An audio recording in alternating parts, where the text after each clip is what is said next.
Thanks for joining us. I'm Marlon Bowling with you, and we're going to take a look at your ag commodity trade today with help from Rich Nelson of Allendale Incorporated, and he's based in McHenry, Illinois. No shortage of stuff to talk about, Rich, so let's dive right into it. We got some new export sales numbers from USDA just mere moments ago, and we're kind of wading through these numbers. Once again, the corn and soybeans had a pretty strong performance here last week. Let's zoom in on the report a little bit here.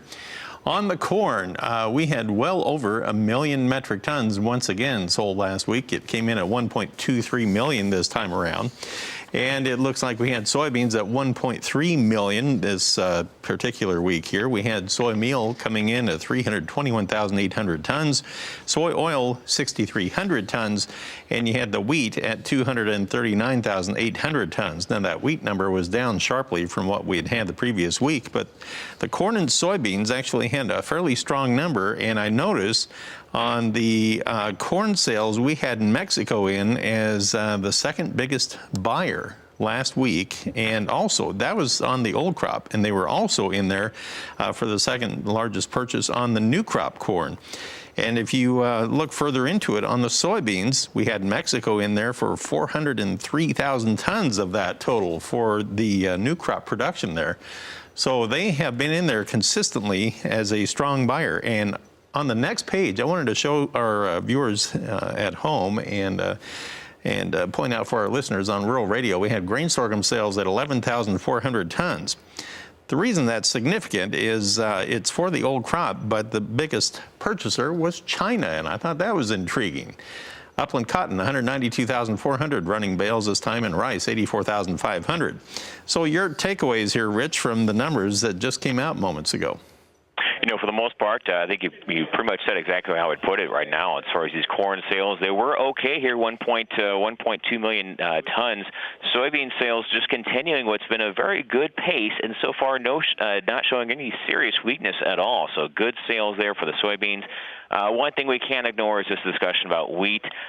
Simple fact is this should be a time of year when we're getting a lot of sales done, especially with these concerns about these other countries. However, we've only got 31% of USDA's goals sold by this point.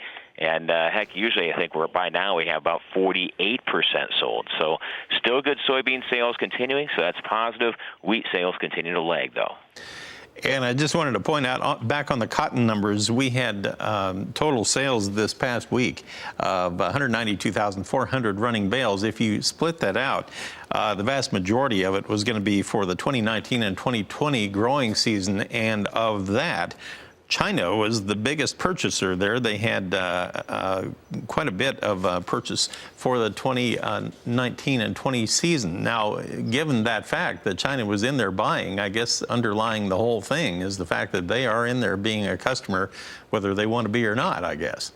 I think that's the case, and certainly that's an issue which we'll be talking about here with soybeans, certainly as the coming weeks go by. So certainly a lot of stuff going on here, and so far, no major concerns as far as some pushbacks on some of these key commodities.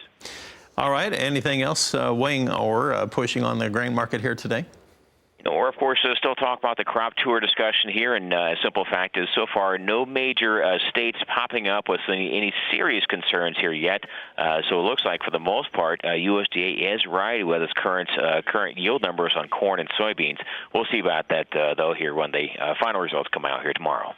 All right, so apparently more of the same from what we had the first couple of days. We'll be back in just a moment here, Rich. We'll take a look at our livestock trade and what to expect there. We had some USDA numbers there to talk about when we come back.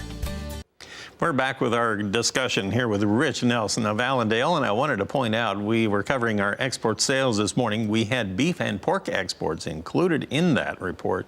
Let's take a look. How did they hold up this past week? Well, on the beef, we had 20,600 tons reported sold. Now, on the surface, that was down 4% from the previous week. It was down, it was up, though, 45% from the 4-week average. On the pork side, you had 26,800 tons. That was unchanged from the week before. It was down just 1 percentage point from the 4-week average. Key buyers for the beef would be Japan this past week, followed by Hong Kong, South Korea, and Mexico. On the pork, the key buyer was Mexico. They were in there alone for 10,000 300 tons of pork. They were followed by Canada, Colombia, and Japan and South Korea. So that was on the export sales report. Also, we had some cold storage numbers that came out yesterday and wanted to run through some of those. A bit of a surprise, Rich, where we had the frozen red meat supplies 3% higher than the previous month. 6% higher than last year, but the biggest one that leapt off the page was the beef. Frozen beef inventory was 8% higher than a month ago, 12% higher than a year ago, while the frozen pork was down 2% from a month ago and down 1% from a year ago. What does that mean for today's trade here, Rich? You know, we've got to assume this is going to add maybe a little pressure on the beef side of things here. This beef stock number, 36 million pound increase for the month of July, biggest increase for July in 11 years. So this adds to what's been kind of a disappointing tone these past few days, and certainly will be reflected in today's opening. One thing about the hog numbers or the pork cold storage numbers there, that was an overall good number for the most part.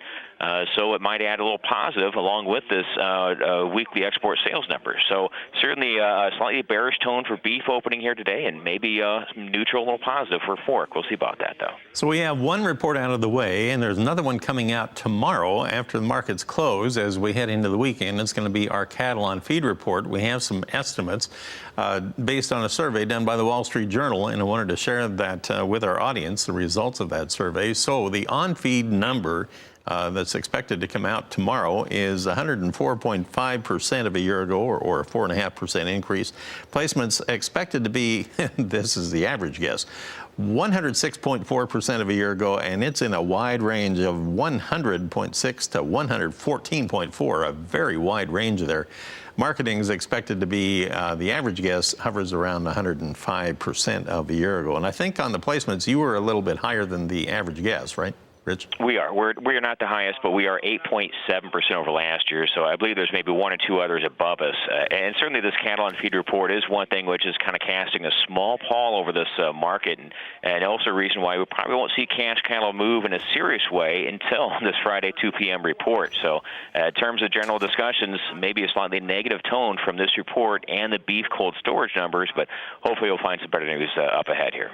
Thanks, Rich, for helping us get started today. Rich Nelson of Allendale in McHenry, Illinois.